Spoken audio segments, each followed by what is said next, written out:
Cajazeiras de ter uma gestão centralizada, né? Eu gostava sempre de tomar as decisões ouvindo as unidades. A gente tomava decisão conjunto. E as decisões administrativas eram trabalhadas na equipe, né? Então, para eu comprar qualquer coisa, eu ouvia a minha equipe, né? E as decisões eram tomadas dessa forma. Então, é esse o modelo que a gente quer implantar na universidade, né? Então, quando eu sentei naquela cadeira de reitor, o peso que estava sobre ela, né, e sobre as decisões, ela eram muito desse peso que a gente está percebendo aqui, ele vem do comportamento da própria instituição que acompanhava um ritmo de gestão diferente desse que a gente está querendo implantar, né? E que não é fácil, porque a universidade, por mais que reclamasse, ela estava acostumada com esse modelo e que a gente está rompendo com esse modelo. E não é uma coisa que se faz do dia para a noite, né? A gente está há 60 dias, dia 17, segunda-feira, completou 60 dias de gestão, né? Pode até parecer que já tem mais, eu acho que já tem bem mais, né? Porque é tanta coisa. E a PRE, ela tem uma função muito grande, muito, assim, um desafio, talvez o maior de todos os desafios, porque a própria PRE também, ela vinha tendo um comportamento, como você mesmo citou, cartorial, né? Motivado também pelas decisões centrais, né? De como gerir a universidade. E isso causou, até hoje a gente não consegue passar um dia sem receber demanda judicial na PRE. Todos os dias chega demanda judicial na PRE. Então, é uma loucura aquilo ali, sabe? Com poucos servidores, a gente está vendo essa questão do concurso, de botar mais gente ali na PRE para dar um andamento melhor. A gente está vendo a questão do cigar, é uma coisa que a gente vai botar mesmo para frente. Vamos adquirir o cigar. Eu acredito que isso vai dar um suporte muito bom para a gente, vai melhorar muita coisa. Vamos ter problemas também com relação a isso, mas a gente está com esse objetivo e vamos colocar para frente. E outra coisa que a gente está fazendo, foi uma recomendação minha, fazer com que os coordenadores de curso sejam parte desse processo. A gente tem uma força de trabalho enorme que a universidade estava jogando fora, né? Jogando fora porque não ouvia, porque não chamava para discussão e pronto, né? Então, a professora Cassiana, ela recebeu a PRE com essa incumbência de trazer essa força de trabalho para junto da equipe da PRE, que é bem pequena. E assim, eu espero que esteja acontecendo. Eu estou acompanhando o trabalho da professora Cassiana, estou gostando muito dessa interação com os coordenadores. Agora mesmo eu tive a oportunidade de ter uma reunião com eles pelo Meet para tirarem uma dúvida. A comissão, né, criada pela Câmara Superior de Ensino me procurou para tirar algumas dúvidas com relação ao que a universidade está pensando em termos de compra e aquisição de equipamento de proteção individual, de vacina, etc. E eu fiz perguntas com relação a como está sendo esse processo de escuta aos coordenadores e eu fiquei muito motivado no que ouvi, né? Então, é um processo, professor, é um processo que está se iniciando de mudança de comportamento de gestão e que a participação de todos é fundamental para que isso tenha êxito, né? Para que a gente encontre para que esse objetivo seja realmente atingido, é preciso realmente a participação de todos. A gente reconhece que o processo de nomeação foi um processo conturbado, porque também passou por uma análise diferente da maioria, né? Mas que a gente entrou nesse processo sabendo disso. O que me deixa, de certa forma, confortável é ver que a universidade, ela, e eu particularmente, professor Mário do mesmo jeito, nós entendemos, enfrentamos isso com muita naturalidade. A universidade é um ambiente plural, as pessoas pensam de formas diferentes, não há nenhum assunto dentro da universidade que seja unânime. Há sempre alguém que pensa de forma diferente uma das outras. Então, isso é perfeitamente normal, né? As regras todas eram de conhecimento de todos e nós estamos conseguindo avançar na gestão, porque a universidade não pode parar, né? Os conselhos estão se movimentando, todos estão tendo reuniões. O colegiado pleno já se reuniu por 2 vezes de forma muito tranquila, muito participativa, todo mundo colocando suas opiniões, todo mundo sendo ouvido. E isso é a universidade. Essa é a universidade que a gente quer e a gente quer construir. Né? Sabemos que, de fato, os obstáculos são imensos e muitos deles são motivados pelo que da forma que a universidade vinha caminhando, né? E a transparência. Ontem a gente estava conversando com o pessoal, a equipe que veio da UFESA e da UFPB, que nos visitou ontem, e eles nos mostrando a questão da transparência dessas universidades. A UFESA está com quase 100% de transparência na sua gestão, e a UFCG é a penúltima no ranking das universidades federais em transparência. Isso nos envergonha, né? Então a gente não quer isso, a gente quer trabalhar com a maior transparência possível, porque esse levantamento de dados, a própria recomposição dos comitês, assessor de vaga, a gente quer dar transparência a isso, a gente quer dar transparência aos atos da gestão, e essa participação conjunta de todos é parte desse processo. É assim que a gente quer continuar, sabendo que os desafios são enormes, e a cada ano se avoluma, né? A política de governo é uma política bem austera com relação às universidades, e a gente tem que se preparar para enfrentar esses obstáculos todos e garantir que a gente não tenha nenhuma atividade nossa podada por quem quer que seja. Fábio, eu queria só complementar a fala do professor Antônio com relação ao que nós estamos fazendo aqui. Nós estamos fazendo aqui uma comunicação, uma interlocução com este centro, no sentido exatamente de conhecer as dificuldades de cada centro. E não deixar em palavras vazias, não. A gente quer, na realidade, fazer ações e concretizar aquilo que, ao conhecermos, a gente convertê-las em ações que, na realidade, satisfaça a comunidade universitária aqui no campus de Coité. Então, a nossa intenção de vir aqui é exatamente para saber o que vocês precisam, a gente poder planejar aquilo que vocês precisam. Porque se não houver esse planejamento, a gente não chega a lugar nenhum. Então, essa é por que nós estamos aqui, exatamente para nos mostrarmos, para dar transparência do que nós vamos fazer, e nós vamos fazer com consciência daquilo que vocês precisam. Né? E a gente vai buscar fazer essas ações dentro da necessidade de vocês. E também fazer com que a gente possa, na realidade, avançar em alguns aspectos da modernização, como a implantação do SIGA-A, implantar a mobilização da instituição. Não tem sentido a gente ficar segurando professores e não fazendo com que eles se mobilizem, vamos supor, o pessoal de física, que é de Campina Grande, que é aqui de Coité, que é de outros centros, que eles não possam ter essa mobilidade, inclusive, para fazer ações conjuntas. Né? Esse foi uma das metas que nós traçamos. Outra coisa que nós temos que fazer é a internacionalização da universidade. É uma ação que a gente vai ter que trabalhar, inclusive, com as embaixadas. A gente já fez ações nesse sentido, inclusive indicando a professora Verônica para fazer esse tipo de trabalho. E uma coisa que na realidade,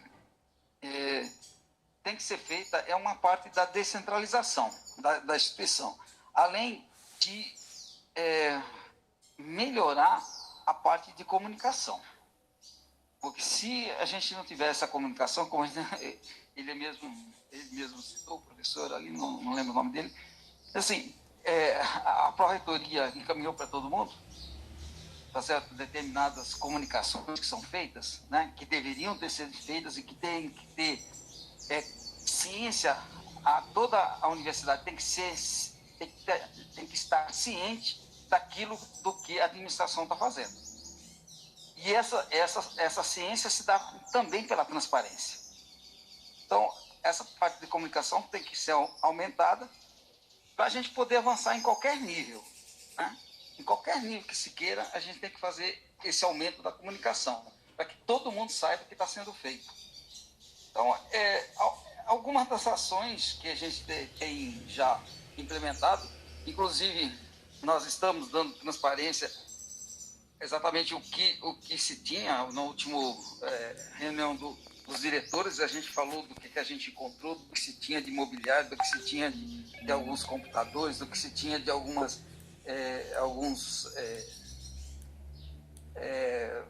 ar-condicionados que estavam comprados há 3 anos.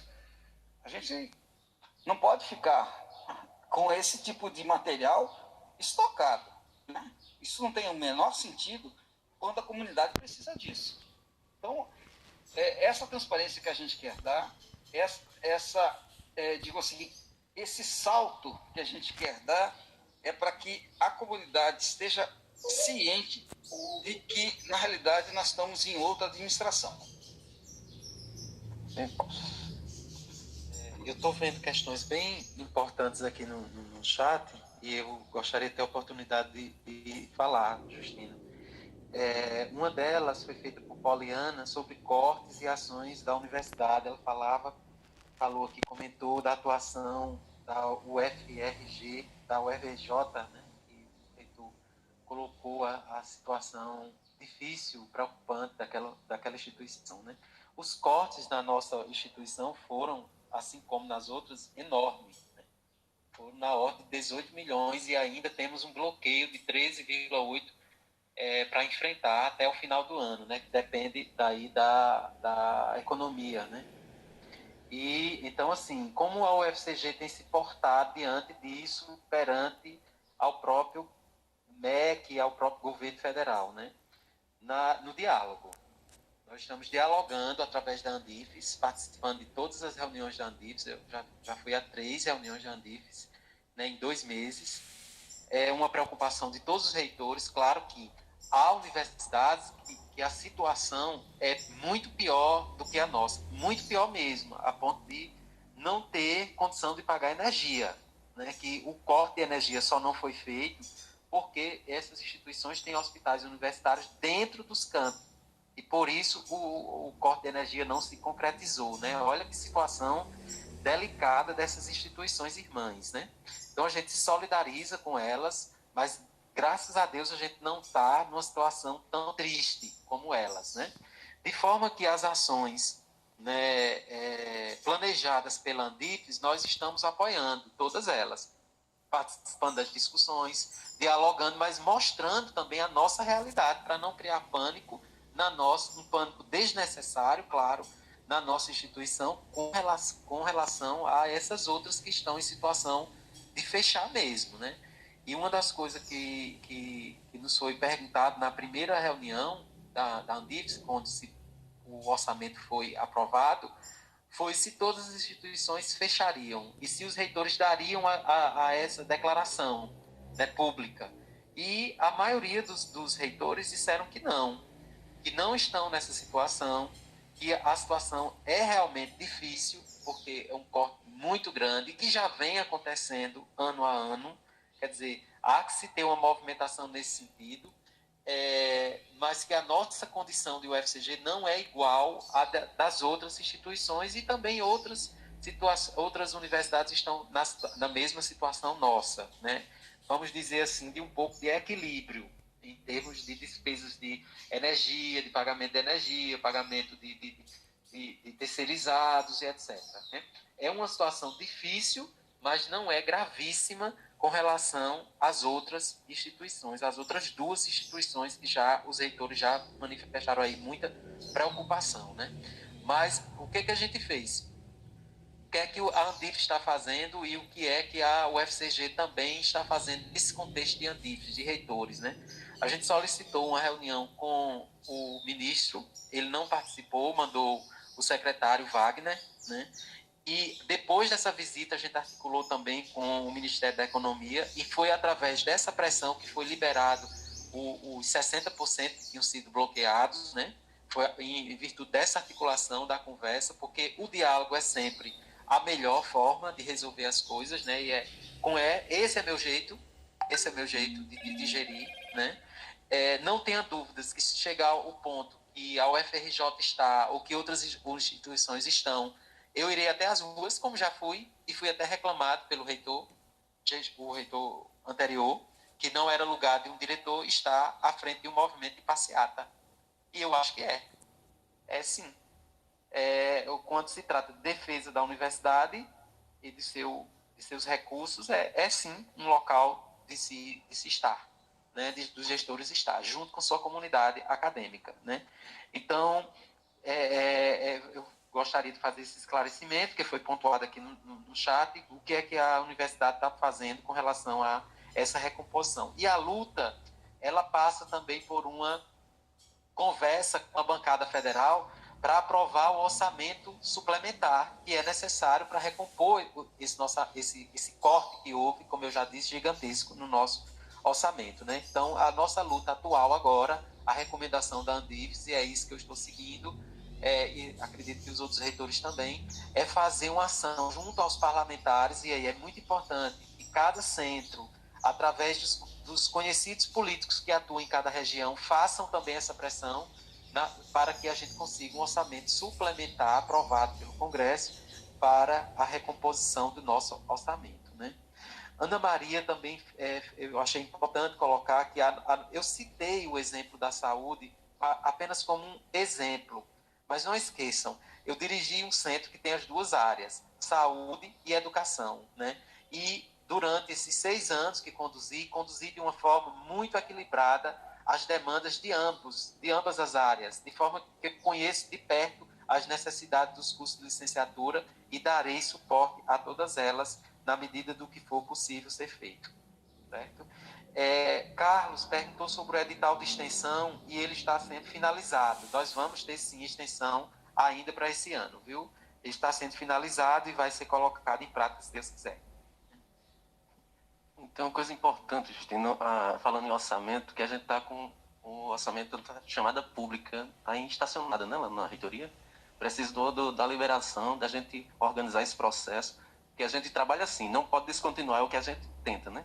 Em outubro tem o contrato do General Alimentício se vencendo, e a gente usa a ata, mas tem o contrato e tal. Mas aí, se a universidade total não voltar, termina no dia 30, no dia 1º de novembro eu tenho que ter esse contrato. Ou seja, eu tenho apenas 4 meses e uma licitação, como o professor sabe, e a gente faz material de limpeza do Prax, um exemplo. A gente quer comprar um material de limpeza que não é comportado pelo contrato de pesados dentro do quarto. A gente tem 14 quartos, 28 quartos da residência, 2 litros de limpeza para o aluno. Aí eu tenho que multiplicar 2 vezes 28 para 12 meses, tal, para poder a Procuradoria aceitar a base de cálculo que chegamos naquele quantitativo. A gente não pode mais comprar o que a gente quer, assim, não, aí enquanto. A gente tem que demonstrar o curso de física, o que a gente vai usar, porque aquelas quantidades de bateria sabe. Ou seja, se eu perder mais tempo o processo pode ser a estação até errada, eu não tenho que fazer outra. Assim, eu estou, além desses processos de construção, 61 mil, material de limpeza, são 52 mil que a gente está aqui. Os extintores agora a gente está com 6 mil. E todos esses processos eu vou mandar para a reitoria, porque a gente está sem essa matriz interna, né? Ou seja, a gente vai ter aí quantos dias com vocês lá na reitoria. Aí eu precisaria pedir, desse uma olhada nesses processos que a gente vai estar encaminhando e esse que está lá na reitoria, para não atrasar a execução da compra. Realizam materiais hoje. Eu tenho 13 anos nessa divisão, há mais 7 anos em outras listagens. Todo ano é diferente. E você viu que agora até a lei já mudou, né?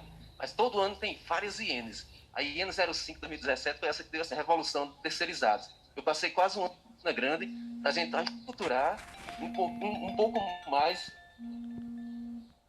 um pouco melhor esses contratos que você pagava várias vezes, o mesmo revólver da vigilância. A gente tem que saber também ter o nosso contrato, revisá-lo para a gente garantir a economia, ter outros contratos e não cortar outras coisas, né?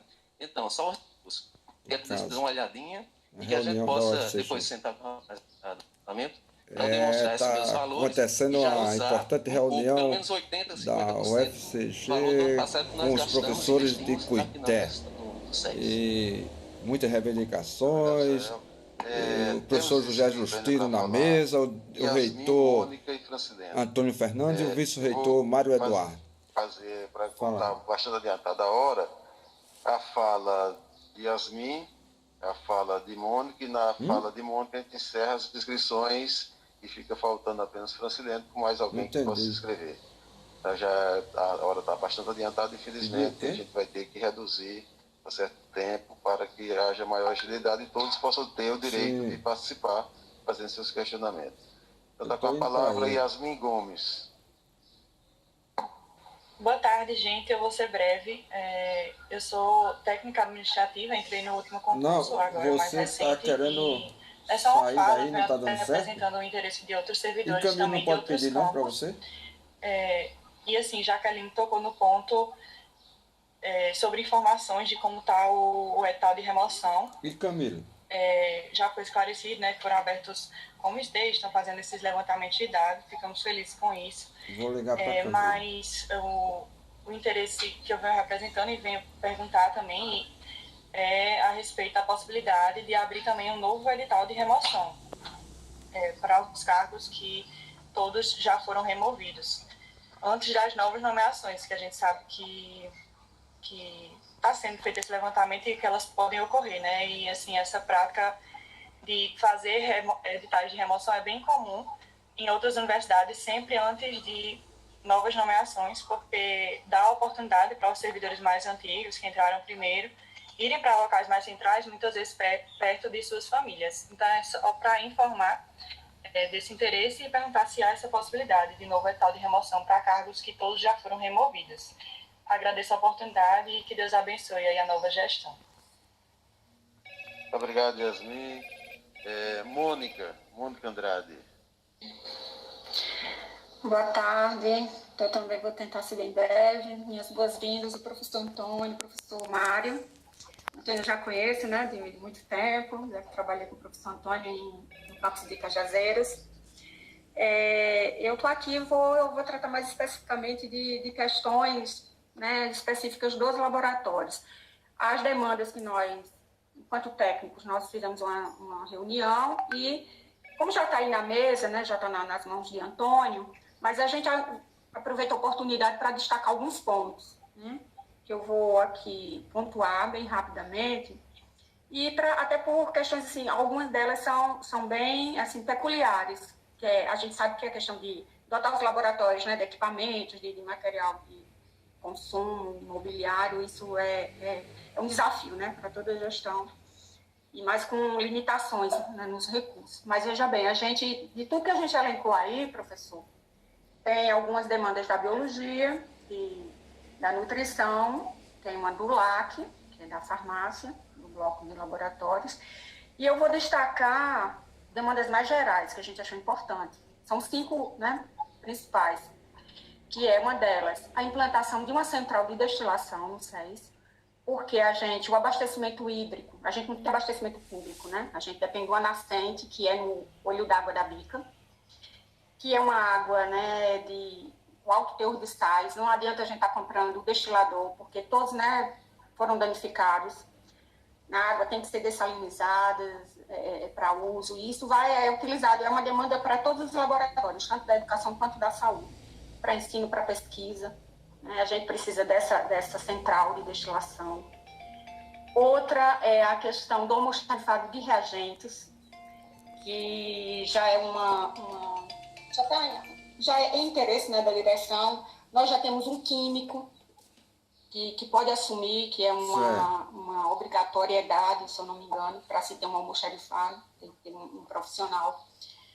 Espaço, e a gente isso viria, né, a racionalizar mais o uso, né, de a gente saber ter um controle do que existe em termos de reagente, o que tem, o quanto tem, né, para fornecer aos laboratórios, e muitas vezes eles estão em locais inadequados. A sala da técnica em química, o senhor teve que sair, virou um depósito, né, então está um ambiente altamente insalubre, né, para se trabalhar.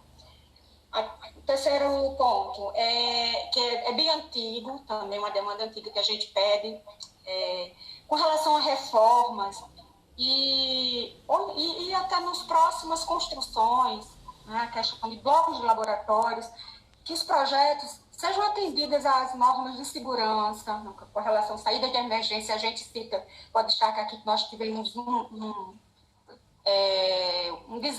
incêndio, né, em um dos laboratórios lá da farmácia, do J13, que foi de alta proporção, né? A gente foi destruído o laboratório.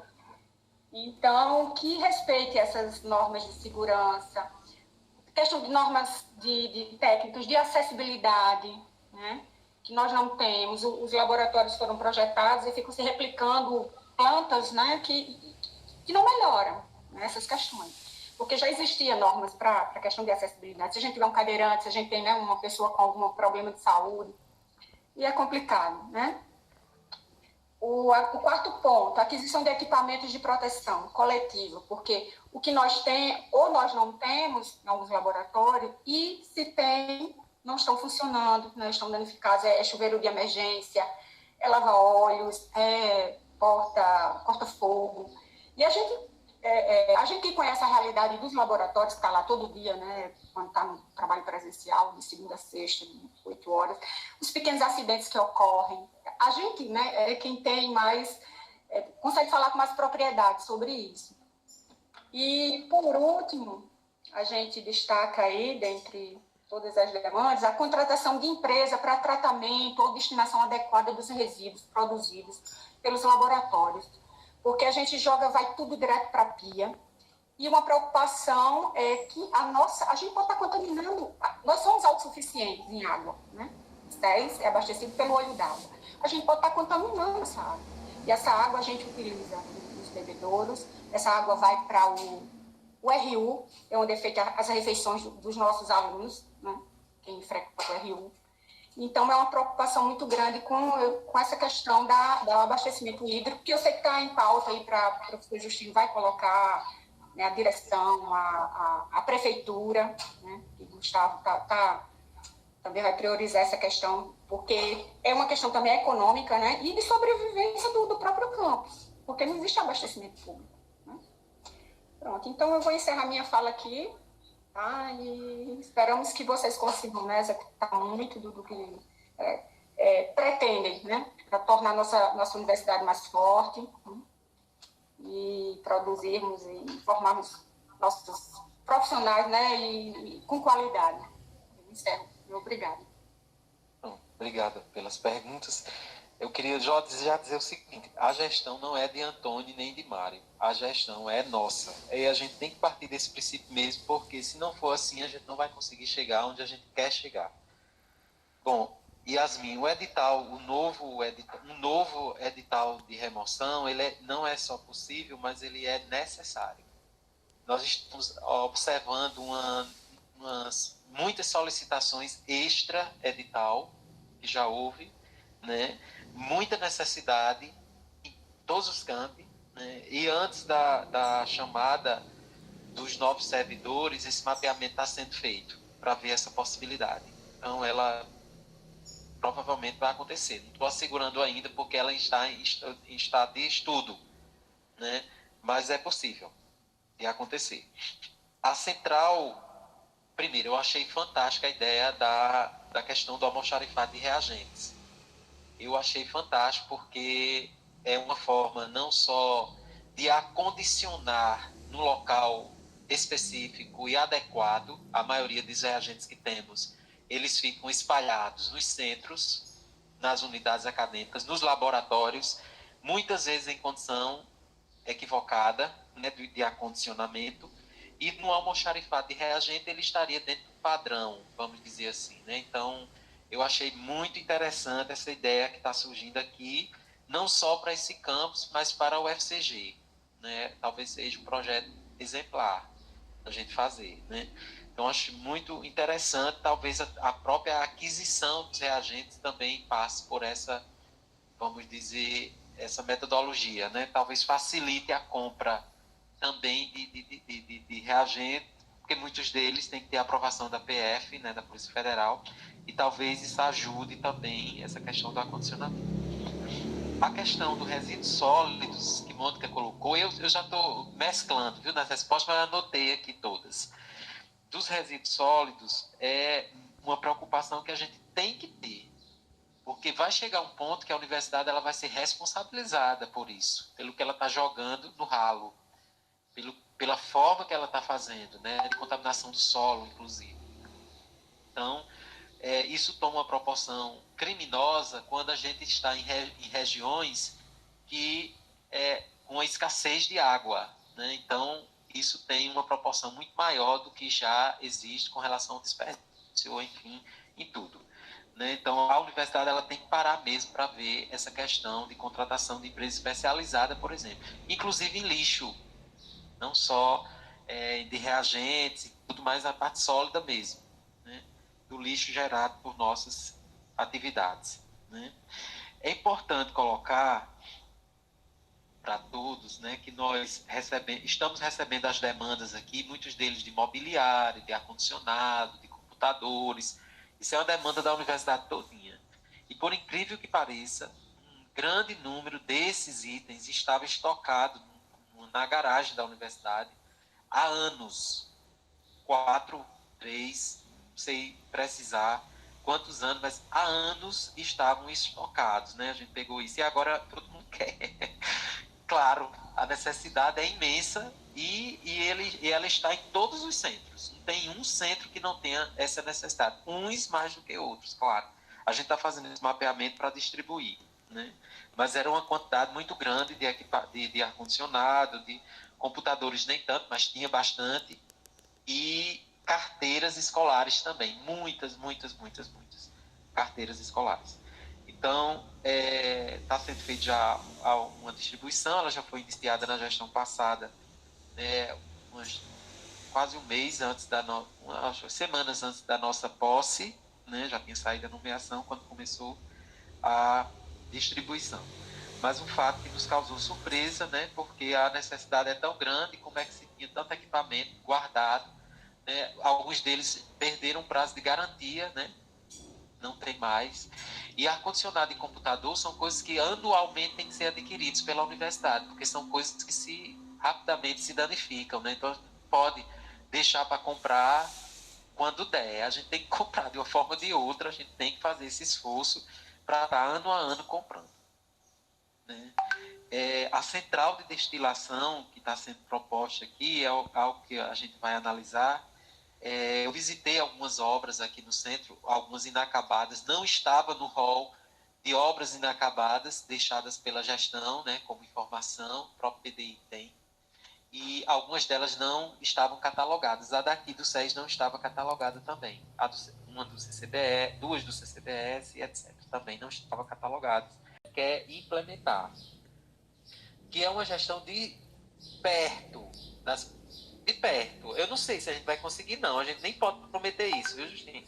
A gente nem pode prometer isso, mas a gente pode, a partir de agora, fazer com que essa metodologia ela se concretize. Né? Aqui não há nenhuma intenção dessa gestão de travar processos, de centralizar decisões. A gente quer fazer que a universidade seja avance.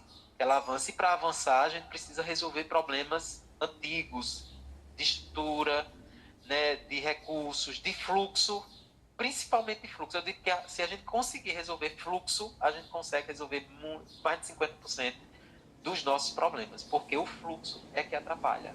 É uma burocracia tão grande que já existe e que dificulta muito mais. Até uma simples informação ela não é dada, né? Não é dada. Então a gente precisa avançar nisso. E a partir de encontros como esse que eu acho muito importante acontecer. E a gente vai tentar fazer isso sempre que possível. Muito obrigado, professor Antônio. Francilene, para concluir, Klaus. Francilene Figueiredo, com a palavra. Ok. Acho que boa tarde a todos, né? Meu nome é Francilene Pascoal, eu sou do curso de enfermagem, professora do curso de enfermagem, estou no cargo de assessoria de estágio, sou conhecida mais como professora France, né? Como a minha fala é uma das últimas falas, eu inicio agradecendo por esse momento. Em especial, eu queria agradecer à direção do SES, em nome de Justine Marciano, pela parceria neste caminho árduo e produtivo que está sendo manter os estágios supervisionados funcionando, né? Também a comissão de assessoria, no nome do professor Jefferson, Júlia, L. Carlos, Alusca, Leonardo e José Clécio, que nos ajudam também a manter o estágio supervisionado. E em especial a todos os professores em especial dos estágios, né, que mesmo as aulas oficialmente foram começadas em setembro de 2020, desde março de 2020, eles estão trabalhando, de certa forma, para que esse dia viesse a acontecer, porque professores de estágio trabalham com planejamento antes de iniciar o período letivo, né? Então, eu queria agradecer a eles também e agradecer à Comissão Geral de Estágios, a antiga e atual, o professor Jair, por me fazer acolhida todo o tempo nessa função, elencada e bastante árdua, né, neste momento, e lembrar que algumas tomadas de decisão, por vezes elas são morosas e não atendem ao nosso tempo, porque a gente depende também do outro e do concedente, e a minha pergunta vai em relação a isso também. Né? Endosso a fala da professora Jaqueline sobre a sobrecarga de trabalho e gratificação, inclusive a sobrecarga das funções também da assessoria, mas também da coordenação geral do estágio, que eu reconheço a sobrecarga dessa função. E não poderia fugir as minhas perguntas que são em relação à função a qual assumo administrativamente, que é a assessoria de estágio supervisionado do SES. Né? Algumas eu acho que já foram respondidas, mas eu vou só comentar novamente, que é em relação à perspectiva e planejamento, né, de EPI. Nós do SES, eu esqueci aqui, eu agradecer muito aos técnicos também, que estão nos ajudando, inclusive trabalhando presencialmente, Israel, Jean, as 3 técnicas secretárias que estão nos ajudando.